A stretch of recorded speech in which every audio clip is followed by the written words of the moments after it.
two schools. Oh, I think it's excellent. I think it's excellent.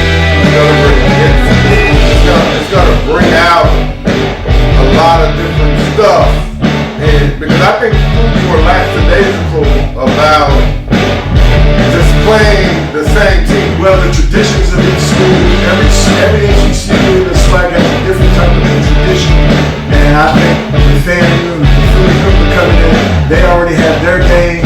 Like there's the Orange City Classic, is that right? Yeah, I think it's called the Orange City Classic, so it's going to be good. It's going to be good. I think it's going to be excellent.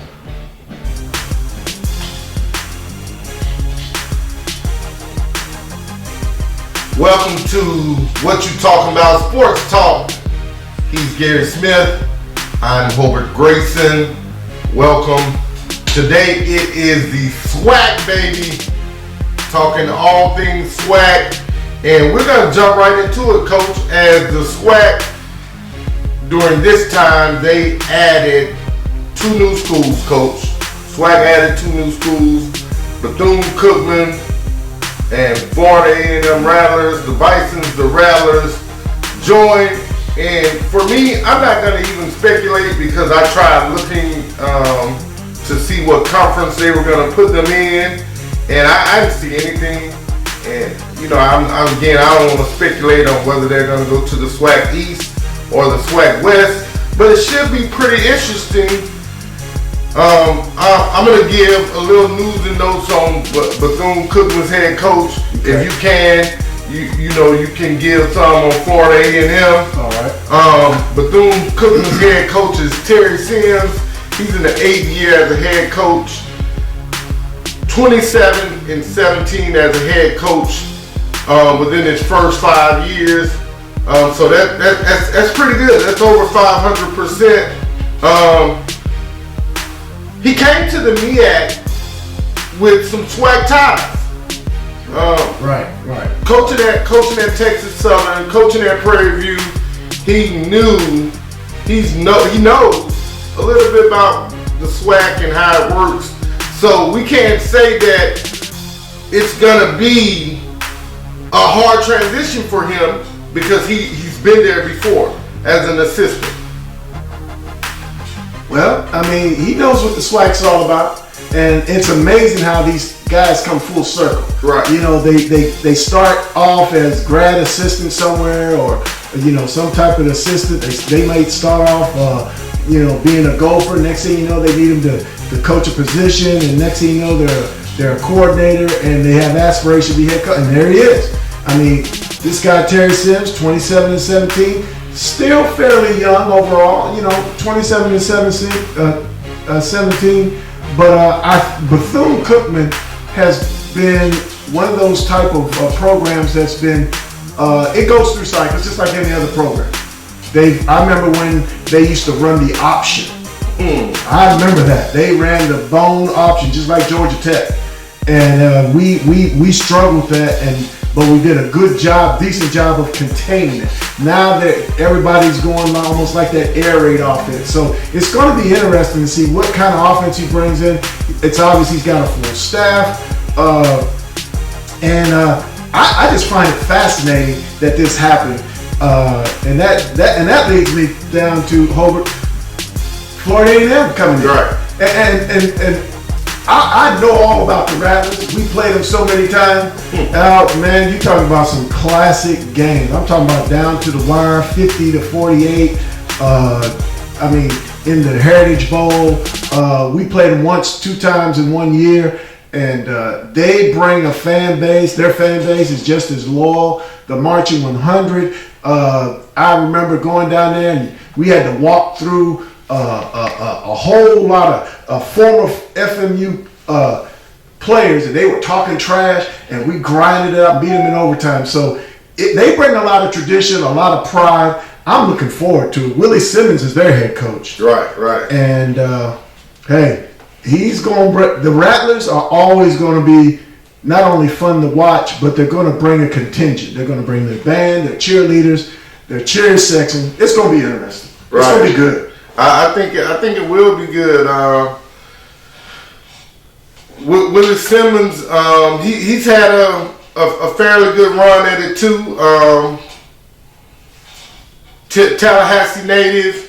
Look like he's gone about 500 maybe in his coaching time, and that says a lot. You know, again, when you get to the next level at the college level, it's not always easy to win football games against tough opponents, and the Swac is always tough. Like, it doesn't matter if you're down that year. The Swac is always tough. It's hard-nosed, smash-mouth football.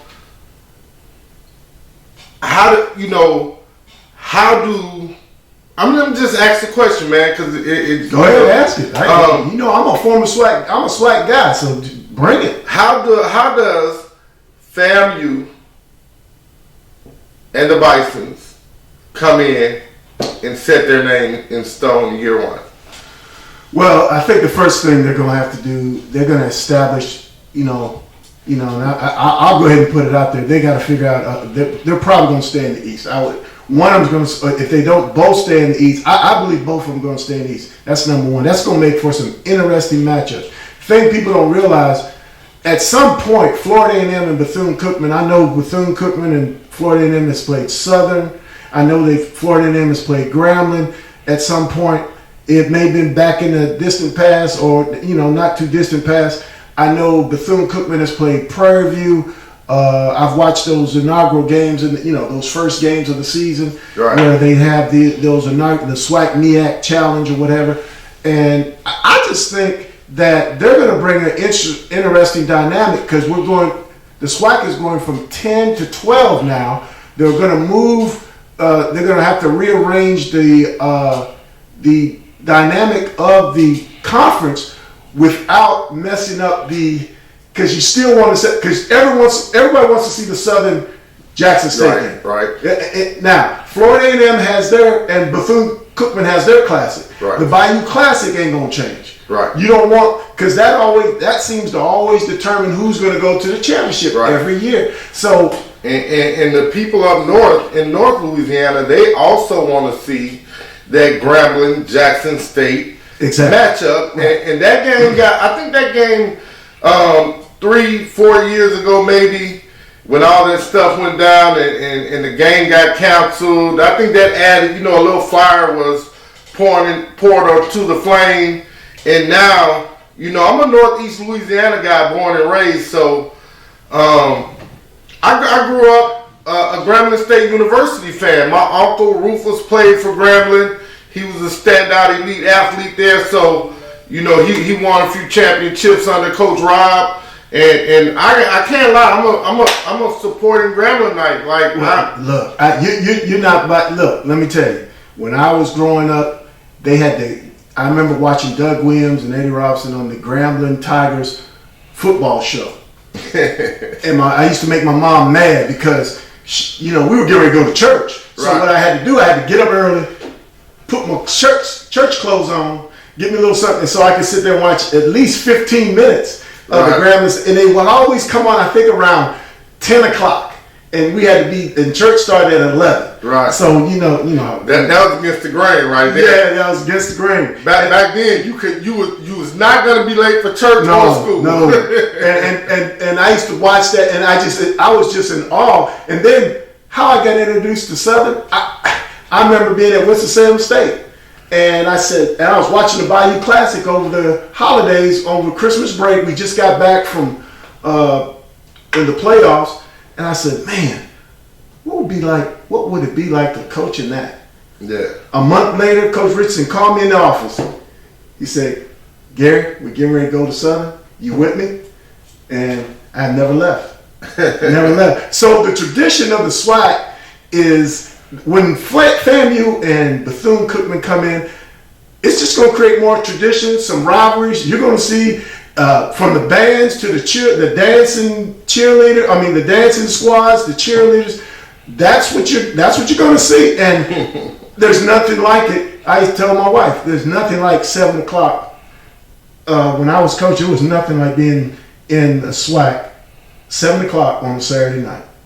It was incredible. Saturday Night Lights, baby. I don't, again, it doesn't matter what conference you play in, and I can't say that I've ever experienced it, but that has to be, going out on the field the first time, especially if you get to do that as a freshman, going out on the field the first time has to be so surreal and gives you a vibrant energy it can't be recreated once it's gone, No.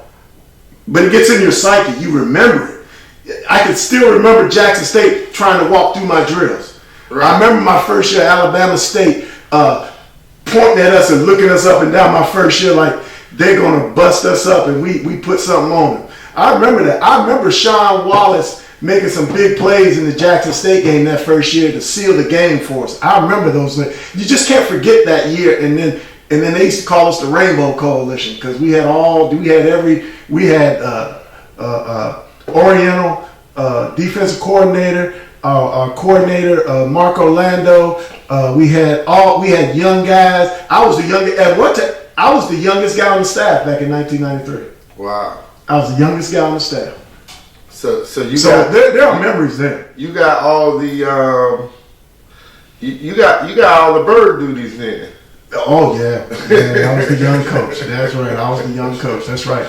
That's what they used to call me, the young coach. So we're gonna run through the Swac East, Mississippi Valley State Delta Devils, Alabama A&M Bulldogs, Jackson State Tigers, Alabama State Hornets, Alcorn State Braves. On the west side, the G-Men, the Jags, Texas Southern Tigers, Prairie View Panthers, and Arkansas Pine Bluff Lions. Man,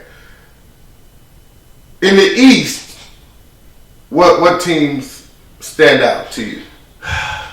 Cornell Manor and the Alabama A&M Bulldogs. And the reason why I say that, and not because his reputation at Winston-Salem State, he was in the CIAA, then they went to the MEAC, and he was a starting quarterback at North Carolina A&T, and if I'm not mistaken. And he brings a winning culture, a winning tradition. He knows how to get his players ready to play. I've seen him in the Division II. I think they were in the Division FCS with Winston-Salem State.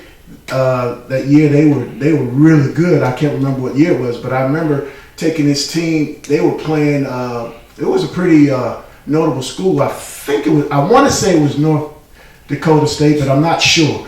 But I remember his teams going, and they did not. They fared pretty well. They didn't. I mean, they just didn't have enough. I guess there just wasn't enough left in the tank. I think the team they played. They had been there before. Winston-Salem State hadn't been there, I think, but maybe a couple of times. I remember going to the Division II championship my first year. Right. I remember that, and it was a little different type of atmosphere because you had to go up to Pennsylvania.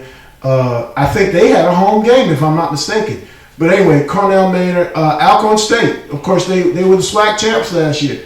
I could see that being one of those games that is just. I can see Alcorn and Alabama A&M. That makes for a good matchup on a Saturday afternoon or a Saturday night. So Alcorn is going to be in the hunt simply because they just have that tradition. And after watching them last year, I'm wondering. I guess the big question now, the situation that we're in, how those teams will fare. And then, of course, you got Jackson State. Jackson State used to be. That was the team that. Coming out of the East, that would bring they always had athletes. I remember one year they had two first-round draft picks. Right. In 1990, I think it was 1999. Yeah, the first year of the SWAC title, the SWAC championship game, and then Mississippi Valley. That's how I see it. I can see it. Alcorn, Alabama A&M, Alabama State. One of my old coaching buddies, Fred Keiss, he always everywhere he's been, he's averaged almost 40 points a game. And in the SWAC, that's saying a lot because these past couple years, what I've noticed in the SWAC, it's like, the offenses tend to be ahead of the defense, and usually it's the other way around. Right. But this year, I'm wondering how that's going to affect, with them playing in the spring, how that's going to affect offensive production and defensive sustainability. Right. Because, hey man, if you can't stop nobody, it's going to be a shootout. And I watched that last championship game last year, and man, it was like turnovers and pick sixes, and I mean, it was crazy. I'm gonna just shout out only because of love and loyalty, and you can't miss who he was, and that's Steve McNair. Man. I'm gonna shout out Alcorn State. Traditionally, because I'm an old school guy. Yeah. I'm a classic guy, and I love, back in the day, watching Steve McNair play. I love watching him when he went to the league. Outstanding gentleman, even better football player. But he's not the original McNair, and I didn't know that. Doing my little research and homework. Right. His brother Fred, who happens to be the head coach at Alcorn State, is the original Ed McNair. 22-8 Swac record. Got one moment. Now I think we have a call in. Good morning, What You Talking About Sports family. Please welcome Grambling State University head coach Broderick Fobbs. Good morning, Coach Fobbs. How are you? Good morning. How you doing? Hey, Coach Fobbs, how you doing? This is Coach Smith, man. It's a pleasure. It's an honor, man. The pleasure's all mine, man. I appreciate it. Now, let me tell you something, Coach. You are making history right here. You are the first. You're the first head coach, to be interviewed on What You Talking About Sports. Congratulations. We're proud, and thank you so much for giving us the time, man. We really appreciate it. Oh, man, no problem at all, man. I just appreciate you guys having me and, having the opportunity to come and share with you guys. Hey, it's a great thing, man. This is, for me, this is Monroe, Louisiana proud. I'm going to divulge a little secret here. I played for Coach Fobbs' dad, Coach Fobbs, at Washita as a freshman. Right. It was, man, his dad, man, was mild-mannered, but you knew when he said something, you better hop to it. Hop to it right now. So that was pretty cool, man. Coach, let's get started. How has this pandemic been for you, man?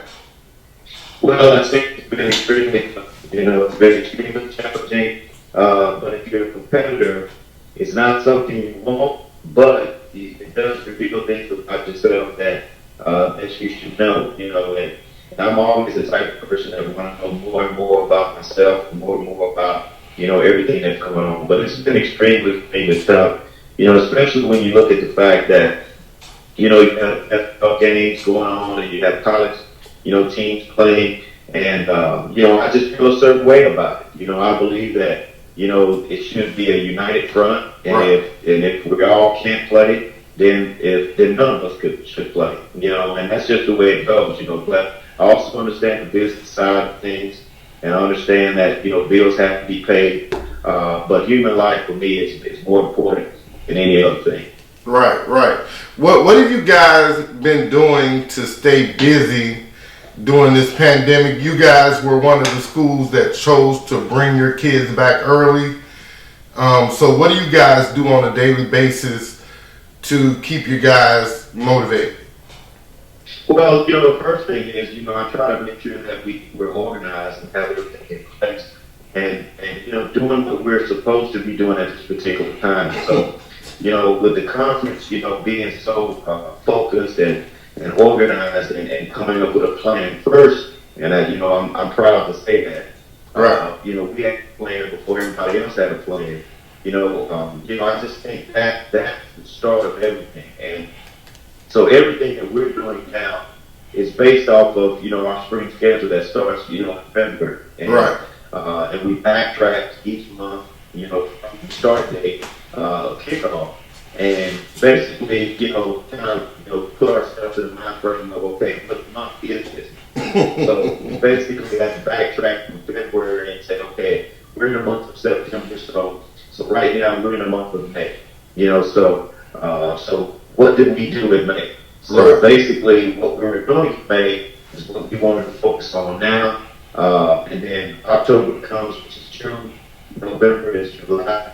December is in August, and and so forth. Right. That's what we have, decided to do.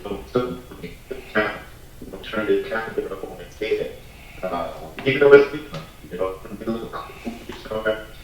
cool, it's a little hot to be going off season at this particular time, and only been playing in May. But change is not necessarily always one, but I think you learn some things. Other things that's needed, that you do, that helps you be better. Hello, Coach. I think we may have lost Coach. Well, he was really going into depth about, as a coach, you have to adapt, and I think that's one of the things he's trying to make sure that he's still on the line. I just think he's in a. Yeah, I'm here. Okay, good, Coach. Man, you came back loud and strong there.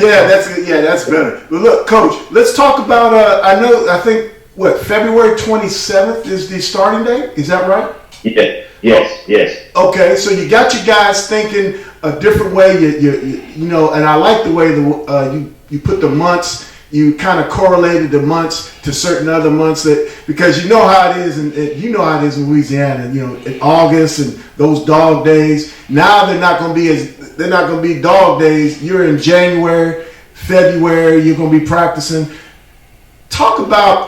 But I want to know, what about the schedule, the new teams that are coming in, Florida A&M and Bethune-Cookman? Man, that to me, that's exciting. I remember playing those guys. Talk about those guys, those teams, those storied programs coming in to the Swac. Well, my thing is, if you're any type of competitor, you're excited about it. I'm excited about it, by the mere fact that you're talking about, two storied programs that have been successful and have won a lot of championships and won a lot of football and played a lot of great football. And not to mention, the number of great players that are in the state of Florida that will get a chance to go and touch every year. Right. Anytime, you're a show, Coach Rob used to always say that, you're a show that attracts people. It's an opportunity to go to the state of Florida every year, play a football game, put our product out there, put our entertainment value out there, put our band out there to now attract students from the state of Florida to Grambling State University. So I think it's a win-win, for us. I think it's a win-win for our league. And my entire goal since I've been here at Grambling State University is to not just win championships and develop young people here, but to elevate our league to the point where we're in elite status.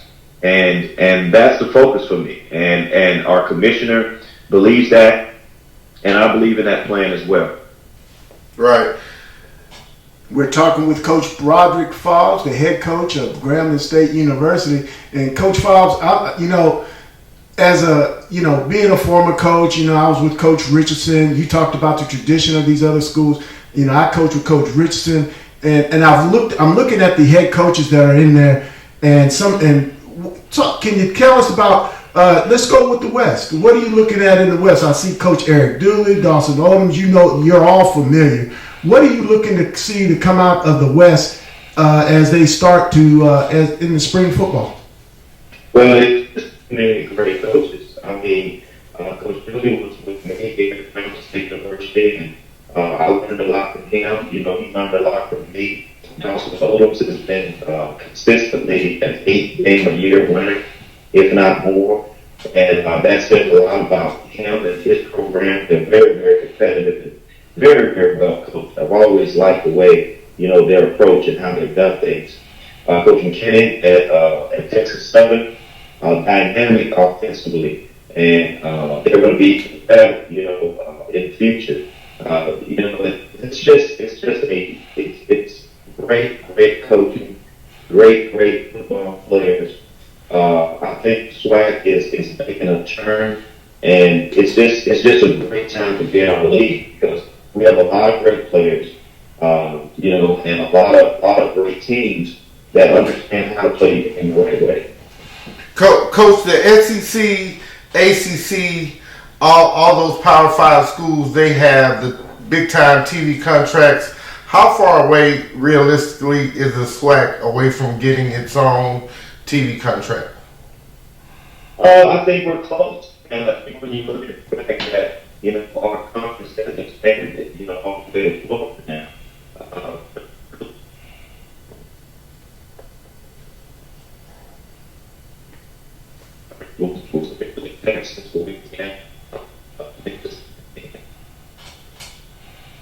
We lost you, Coach. We're here. We got you now. Can you start over with that? I remember one time when, the conference, was just really, a piece of Texas, Louisiana, Mississippi, and then a piece of Alabama. But then it expanded to include all of Alabama. And then it expanded again to include all of Arkansas. And now we look at the fact that it's going all the way to Florida now. I think that says a lot. That says a lot about the number of eyes that are looking at and that are taking our product. And that's going to become its television. So I think it's grown all back, and when you look at, all of the student athletes that are making a turn to come back to our institution, I think that says a lot. There's nothing better than our programs and what we have to offer. And the reason why I say that is because we make the most with so little. It's very easy to be confident and to be on top when you have it all. Right. To attain success when you don't have as much as everyone else. Right. Coach, earlier in the show, Coach Smith and I were talking about the story rivalry past between Grambling Jackson State, Southern Jackson State, Grambling Southern, Alcorn, all the great games that each of the SWAC schools have been through a phase where every team was at the top of the food chain, every team ate good. How do you get back to those story days? Well, the first thing is we have to recruit well, and I think that has been, the case. Of course, we're making all of the necessary changes to make sure our business is intact, but then also making sure our facilities are intact and what we're offering is something that people want to buy. Right. And we believe wholeheartedly in making sure that not that we have the greatest of facilities. I think shedding the light on great facilities is the wrong way to go about doing it. I believe wholeheartedly that the focus is what the student athlete can take with them. What knowledge are they taking away from being at your institution? What manners and character pluses are they getting from being a part of your institution? I think so often, these universities are putting so much and investing so much into facilities, where facilities is not something that student athletes can take with them.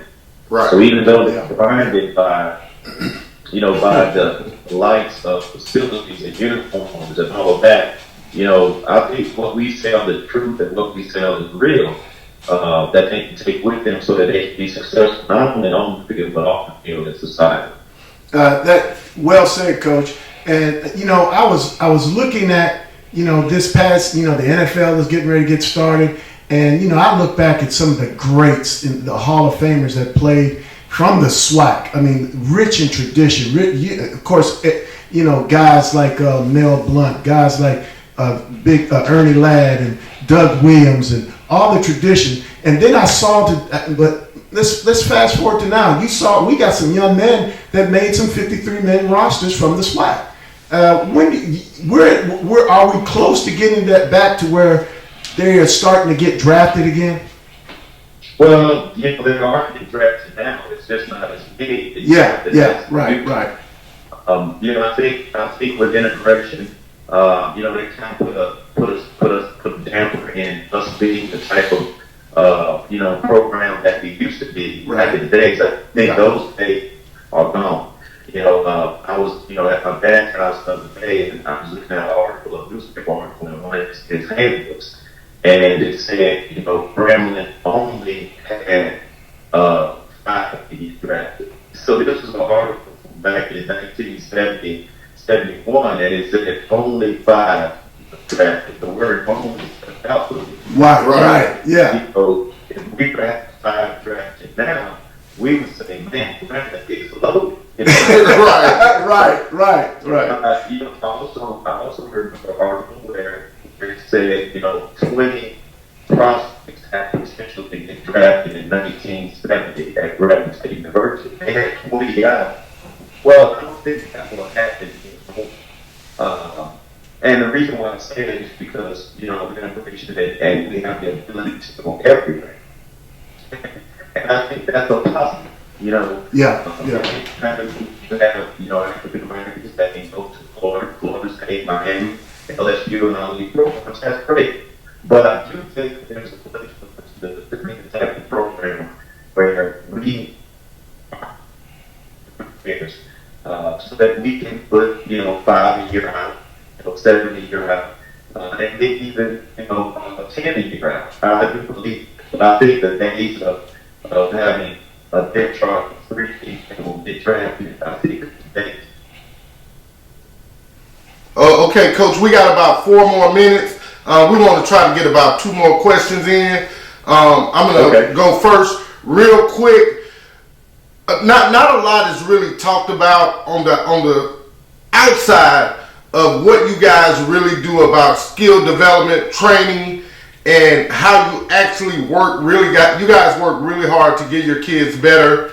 Talk to us about what you guys do on a daily basis to get your guys' skill set developed ready. Well, the thing, when we start our off-season program, the focus is always making sure that, we're healthy first. We develop flexibility, agility, and strength. That's the most important thing. And then we work on the skills that we came after that. We work on ball skills, we work on eyes, we work on hand placement, we work on foot placement. All those things are critical. And we work on those things to the point where you can't make a mistake. We don't work on them until we do them. We work on them until we can't get it wrong. And that's always the focus for us, is working on the details so that we can get in a position where it becomes a habit for us. So that's the most important thing. And then we train them on the team concept of being one together. And then also we train them on their toughness to make sure that they can do it and withstand anything. To me, that's the measure of success. If you look at our program here at Grambling State University, everyone sheds light on, the championships, the undefeated seasons, and conference play, and all of that. But to me, the measure of the champion is how you're doing in times of struggle or in times of losing 4 and 5 kids at times that continue. How are you managing your program at full time? And to me, those are the things that I'm most proud of. Talking about going through 2014, especially with Southern Times, and in 18 to 19, from 6 and 5, but still having the chance to run the conference championship and we goals and we function the team for being back up. Coach. Hello, Coach? Yes, I'm here. Okay, yeah. Oh, yeah, there you go. And last thing, Coach, one of the things I'm most proud of is, like you said, developing young men. I remember you saying that earlier. And I tell you, there's nothing more, I get chill bumps looking at former players becoming coaches and helping to guide young men. I know that's important to you. As we wind this up, talk to us about how that's so important to you. Well, the thing is, everybody wants to win championships. Everyone wants to be the coach on the top of the hill. But for me, that's all great and all, and that's something that's needed, and that's something that I want because it helps us to attract other kids.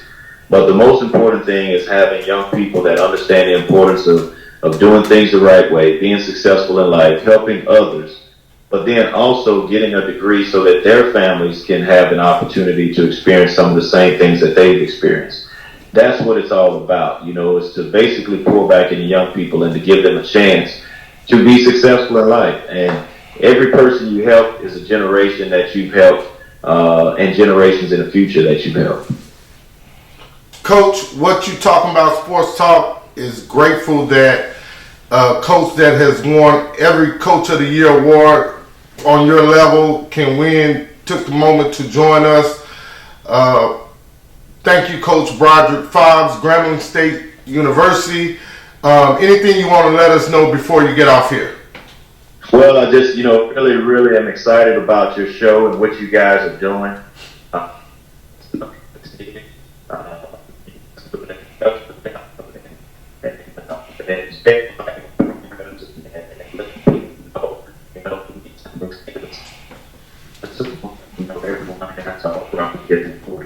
Because so many parents, they don't get to see this part, they don't get to understand what we did. They just look at it from an external point of view, and they'll a lot of them listen to other programs that want to hate them. Right, so, not to listen to the hate. Anybody that's hating, that's the person you got to be careful of. Listen to those that are doing positive things in your people's lives. Right. Coach, thanks so much, Coach. We really appreciate your time. Good luck to you this year. Much success to you. And we look forward to keeping up with you this season. Thank you. Ladies and gentlemen, we're going to say goodbye to Coach Fobbs. Coach Fobbs, thank you for coming on again. Enjoy your Saturday. I'm sure you guys got plenty of work going on today, or off day, or relaxed day. Kick your feet up and enjoy your Saturday. But we're grateful and thankful that you gave us a call in. All right. Thank y'all. All right. Take care, Coach. Back to the matter at hand. And again, that is Swac football. Lot of teams in the Swac. Again, with Florida A&M and Bethune-Cookman joining the show. I asked Coach about the reality of how close are they to being able to get a TV contract. I think that those two teams and what they bring, the history and pride, I think is everything within the SEC. I mean, the SWAC. That is like everything, because those guys work their cans off to be better every day. Yeah. I mean, they work just as hard as anybody else. I think the biggest thing right now is, and like Coach Fobbs just said, you work hard to put a good product on the field. You want your guys. He talked about doing all the little things: ball security, hand placement, footwork. Those are the little things that. And I'm talking to some young people now, and one of the things I asked one young man, I said, "Look, what are you going to do to get to this level?" And he didn't have an answer. And when I tried to, you got to explain it to him, because that's what coaches are looking for. Right. They want to find out and see. Recruiting's a little different now, because these young men are they're very savvy. They're very smart. They're on Instagram and Twitter, so they're watching everything you do. And let me tell you, if you can't get them ready to go, and a lot of them have these aspirations to go to the next level. Right. But like he said before, that's not his main goal. His main goal is, if I can teach you to be not only a good football player, but a good person, someone that can help the community out, their families rise up and send their children and help somebody. And that generate. He said something. He said something about, if I get one young man to have a good family, be a contributor to the community, that's another generation that we save, and that's a good thing. And I think that's a good outlook on what it means to be a head coach, because I tell you what, when it comes down to these television contracts, it's about relationship. It's about getting in there and you got to have something that they want. And they don't mind putting on a regular basis. They have ESPN3, but then you can get online and watch a lot of these games too. But It's nothing like getting up there Saturday morning and being able to have a slot there. They're still working on that. Right. When you look at all of this, man, it's just the Swac has been a pillar for communities throughout the states that they reside in for as long as I can remember. I don't know a lot of guys from other states that went to Swac schools, but the guys that I know across the state of Louisiana that attended Swac schools, that be it Southern or Grambling, they repeatedly say that they would not be the man they are or the young ladies, women they are today without their HBCU. And I have family that has attended and graduated from both Grambling and Southern on professional levels, and guys just getting degrees. I'm gonna shout this guy out, my good friend of mine, love him to death, little brother of mine, Chad Wilson. He has an education degree from Grambling, and he swears by the fact that he would not be the teacher he is today and be able to earnestly deal with these kids. And I know this is supposed to be about sports, but like Coach Fobbs said, it's about life too, about what you breed into the community and how you can give back. And so we have to touch on every aspect of it. And I'm just honored that, a guy of Coach Fobbs' stature took a moment for us, Coach. Yeah, he really did. That was huge. Like I said, just having a young man who's been so successful in all levels. I mean, just doing the little things to make himself better. Like I said, just having him on the first of all, he was our first interview on this show. That means a lot to me, and just to be able to have him on. He took the time out on a Saturday, so that lets you know that he's not just talking the talk, he's walking the walk. Right. No smoke and mirrors. No smoke and mirrors. And the thing about it is, we had when I came down here to the Swac, I knew about the Swac, I knew about Grambling. I didn't know a lot about Southern. I really didn't. And I started, and at Winston-Salem State at the time, I didn't have access to cell phones or computers, like talking about it. So I literally was just like trying to get information, and I couldn't get a lot of information until I got down here. Right. And then when I realized the tradition, all the NFL players and some of the things they're doing now, and guys that played like in the Super Bowl back in, Mel Blount and some of these guys, and Isaiah Robertson and, Harold Carmichael's in the Hall of Fame. That was the kind, and I was like, man, this is where I'm coaching. Right. This is where I'm coaching. So I'm a different person. I really believe, I just really believe it was my call to be in the SWAC, not because we won a lot of games, but I'm looking at some of the young men that I have coached, and they know how I was. And I wasn't no day at the beach. I was going to get everything I could get out of you, and I made some mistakes along the way. You have to own them up, and then you tell them, you hug them up. And now these young men are out there, they're either coaching, that some are preaching, some are teaching, some are they're detectives. I know one young man we have, he's on the SWAT team. I mean, come on, man. And they're graduating. That's the kind of thing that can happen in the SWAC, right, at an HBCU. My children go to HBCUs. Right. That's where they are. They're there right now. So guess what? I have no. It's just a blessing, and it's an honor. And like I said, I'm looking forward to that next generation that come in and even make us better. Coach, we got one more piece of business to handle. Yeah, let's go.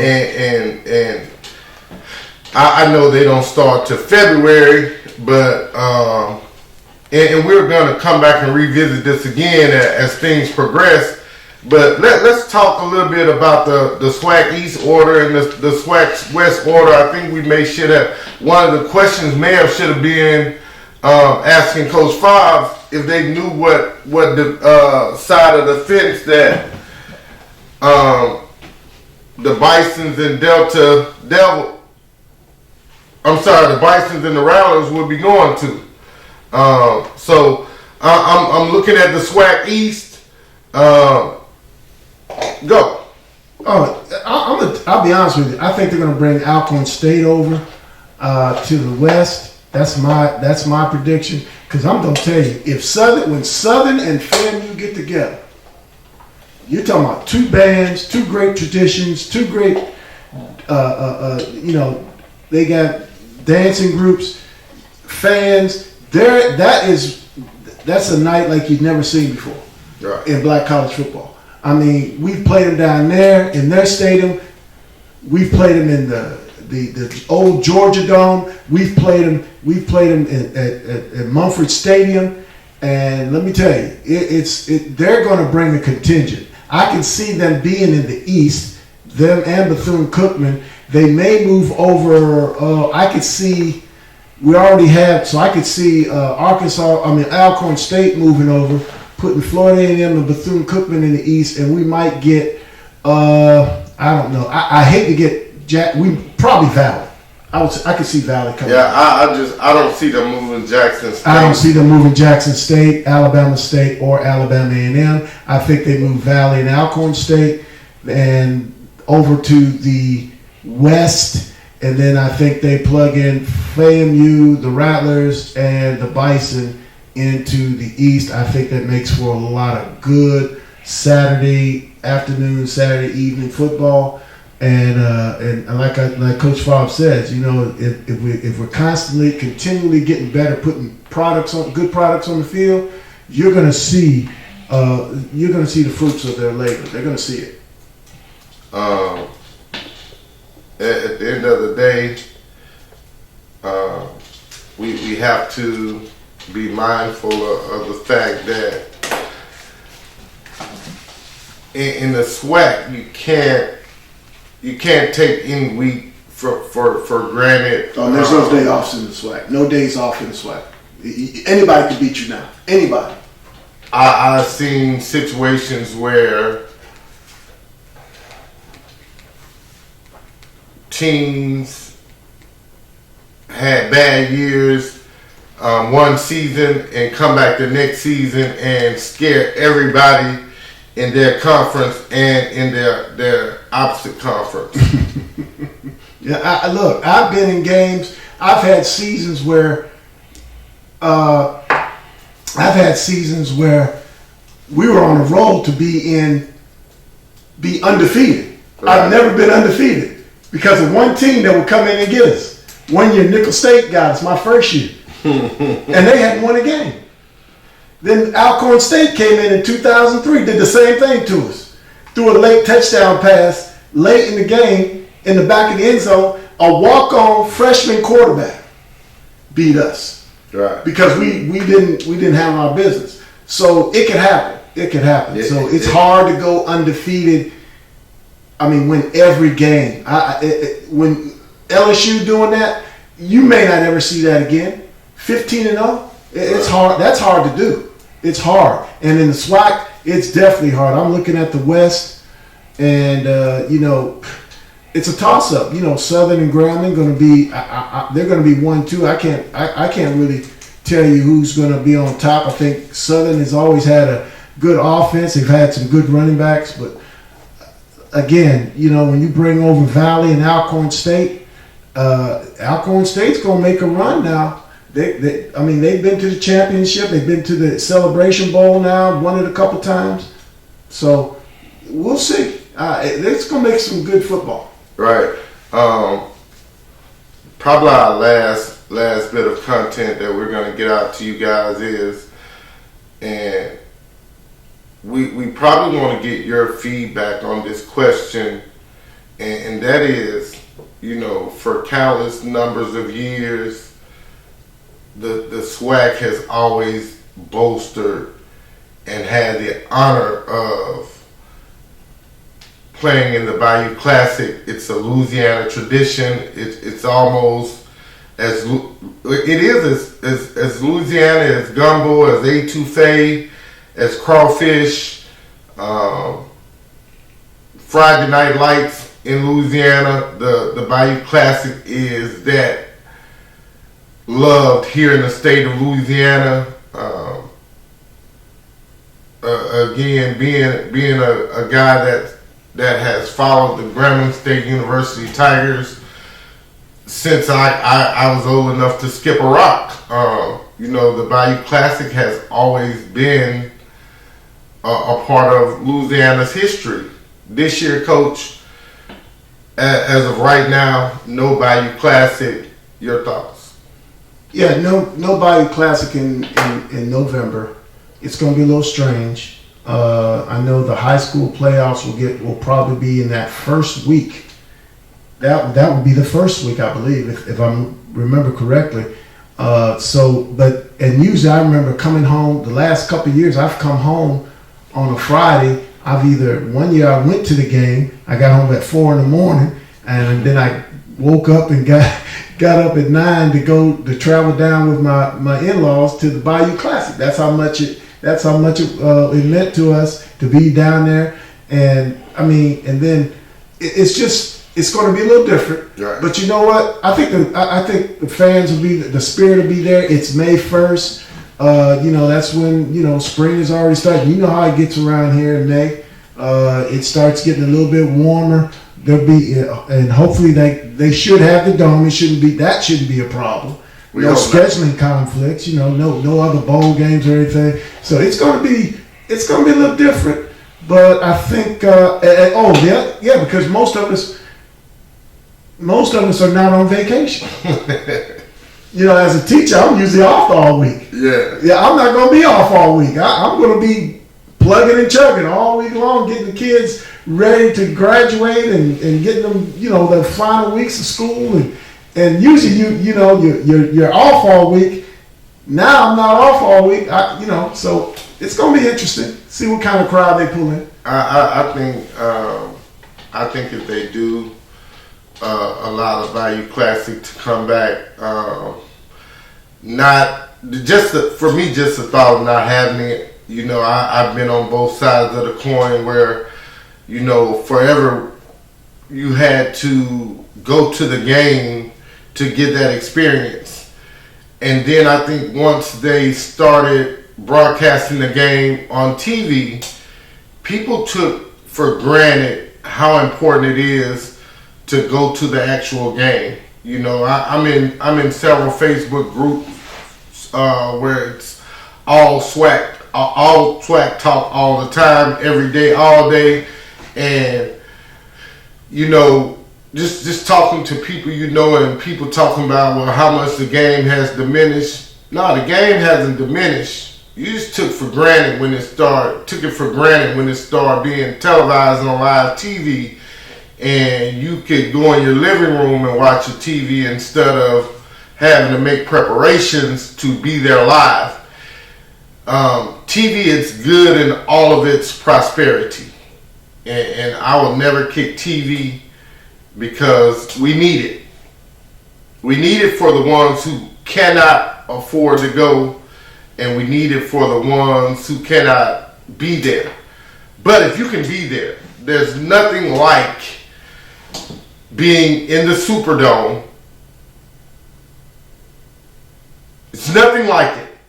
I remember Drumline.